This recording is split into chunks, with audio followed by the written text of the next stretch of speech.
Herkese merhaba, umarım keyfiniz yerindedir.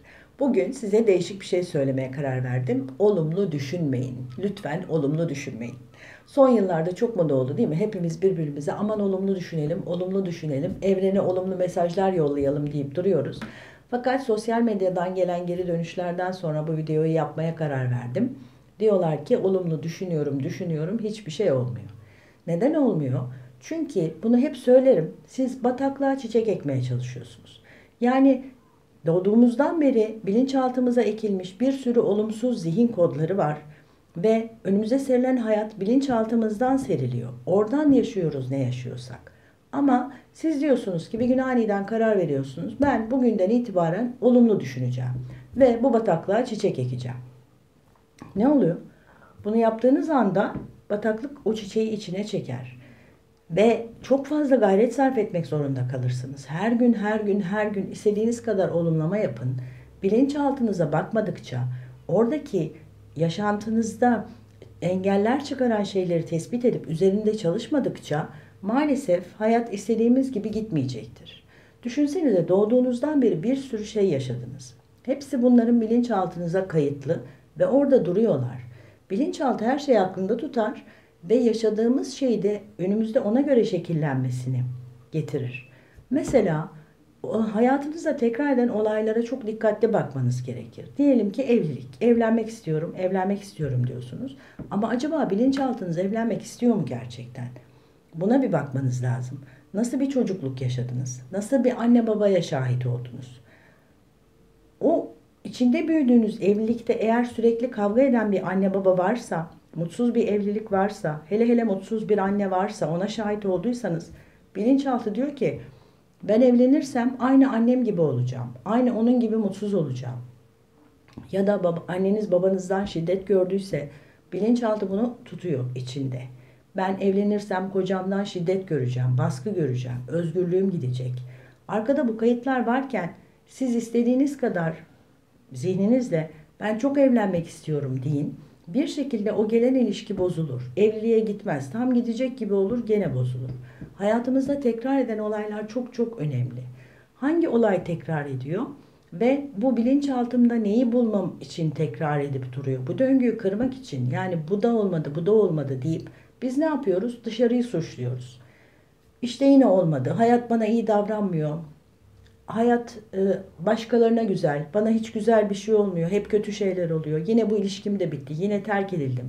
Halbuki dışarıyı suçlamayı bırakıp içimize bakmayı öğrenmemiz gerekiyor. Bütün mesele içimden kaynaklanıyor. Olumlu düşünmek ve sürekli olumlamalar yapmak bir süre sonra öfke de getiriyor, isyan da getiriyor. Yani inancınız her neyse diyorsunuz ki bunca zaman olumlama yaptım, yine bir işe yaramadı. Bu sefer öğrendiğiniz öğretilere karşı inançlarınız sarsılıyor. İşte belki hayata karşı, belki işte Allah beni unuttu, hiçbir istediğimi yapmıyor, isyanına kadar gidiyor.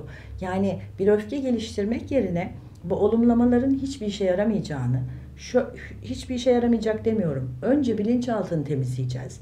Yani önce o bataklığı temizleyeceğiz. Orada o balçık ne zaman olmuş, neden olmuş orayı temizleyeceğiz. Orayı çok güzel, verimli bir toprak haline getireceğiz. Ondan sonra üstüne çiçek ekeceksiniz. Ondan sonra olumlama yapacaksınız. Ancak o zaman işe yarayacak. Dediğim gibi hayat bilinçaltından şekillenir ve orada ne var ne yoksa hayatımızda o önümüze serilir. Bu neden oluyor? Aslında sistem böyle çalışıyor. Yani diyor ki bize git bilinçaltında ne var ne yok onları gör ve temizle. Bak sana böyle engeller çıkartıyorum. Hepsi tekamül için çok güzel adımlar aslında. Neyi kodlamış olabilirim? Buna çok iyi bakmam lazım. Diyelim ki annem babamla ilişkisi hiç iyi değildi ama dedi ki ben sen ve kardeşlerin mutsuz olmayın, babasız büyümeyin, bir boşanma travması yaşamayın diye sizin için dayandım. Bu cümleyle anne zihnime neyi kodlamış oluyor? Suçluluk duygusu. Annem benim yüzümden boşanmadı. Annem benim yüzümden mutsuz bir evliliğe katlandı. Suçluluk duygusu bilinçaltında varsa genellikle en derine saklanır ve çok çok önemlidir. Bunu mutlaka kendinizde tarayın, bulun. Biri sizi suçlu hissettirdi mi? Bana hayatımda güzel bir şey gelmemesini neden olur. Yani suçluluk duygusu. Değersizlik hissettirir. İyi bir hayatım olmaz, iyi bir evlilik yapamam. Çünkü ben suçluyum, kendimi cezalandırıyorum aslında. Bir kere zihnime bunu kodladım mı, benim iyi bir işim olmaz, iyi bir gelirim olmaz, iyi bir evliliğim olmaz, iyi bir hayatım olmaz. Bunların hiçbirini hak etmiyorum. Çünkü ben suçluyum diye çalışır bilinçaltı. Bunun temizlenmesi gerek, hayatın güzel ve rayında gitmesi için. Suçluluk duygusuna bakarken şuna dikkat edin. Yani suçluluk derken mutlaka çok büyük bir olay olması gerekmiyor. Bilinçaltının size suçluluğu hissettirmesi için. İlle de birini öldürmüş olmanız gerekmiyor. Bunlar çocuklukta kaydolmuş küçücük olaylar olabilir. Yani belki kardeşinize bakarken onu bir yere düşürdünüz, onun bir zarar görmesine sebep oldunuz. Belki bir bisiklet kazası oldu, bir çocuğun yaralanmasına sebep oldunuz. Belki çocuk aklınızla kardeşlerinizden, arkadaşlarınızdan bir şeyleri sakladınız, onlara vermediniz. Vicdanınıza dokunacak herhangi bir şey yaşadığınızda bilinçaltı kendine bir suçluluk duygusu edinir maalesef. Ve gerçekten derinlere gizlenir. Yani bunu hatırlayabilmek için bütün çocukluğunuzu şöyle iyice bir taramanız gerekir.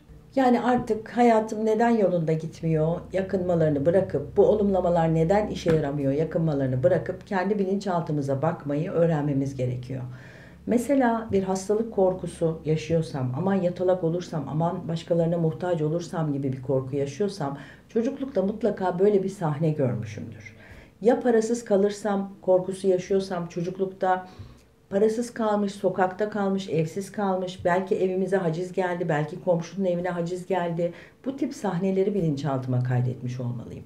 Yani bunları çözmek için bilinçaltınıza çok iyi bakmalı, o sahneleri hatırlamalı, orada ne duygu hissettiğinizi bulmalı ve onlar üzerinde çalışma yapmalısınız.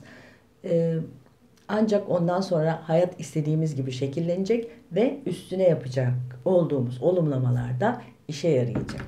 Bugünlük bu kadar. Sevgiyle kalın, sevgide kalın.